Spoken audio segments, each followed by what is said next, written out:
अस्सलामुअलैकुम दोस्तों, आज की वीडियो में मैं आपको छली की यानी मकई के फ़ायद से आगाह करूंगी, तो वीडियो को एंड तक ज़रूर देखिएगा। चैनल पर न्यू है तो लाइक एंड सब्सक्राइब ज़रूर कीजिएगा। दोस्तों, मकई एंटीऑक्सीडेंट का बेहतरीन ज़रिया होता है। इसमें फ्यूनोलिक नामी एसिड पाया जाता है, जिसकी वजह से जिस्म में एंटीऑक्सीडेंट में इजाफा होता है। जिन अफराद को ज़ियाबतीस या ब्लड प्रेशर का मसला हो, इन्हें मकई का इस्तेमाल ज़रूर करना चाहिए। इसमें मौजूद फाइटोकेमिकल होने के बायस खून में एतदाल रहने की वजह से ज़ियाबतीस और ब्लड प्रेशर कंट्रोल में रहता है।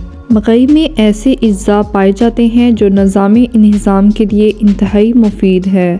इसे खाने से कब्ज़ दूर होने के साथ साथ पेट का निज़ाम दुरुस्त रहता है। मकई में विटामिन की एक ख़ास किस्म पाई जाती है, जिसके बायस इंसान के खून में ऐसी चीज़ें पैदा नहीं होती जो दिल की बीमारी का सबब बने। इसके अलावा मकई का आटा सिरके में मिलाकर लेप करने से खारिश और हाथ पाँव और नाखूनों के फटने के रोकने के अमल में मुफीद है। इसके अलावा मकई का आटा आँखों की बसारत बढ़ाने में अहम किरदार अदा करता है। उम्मीद करती हूँ आपको वीडियो पसंद आई होगी। Thanks for watching. Like and subscribe.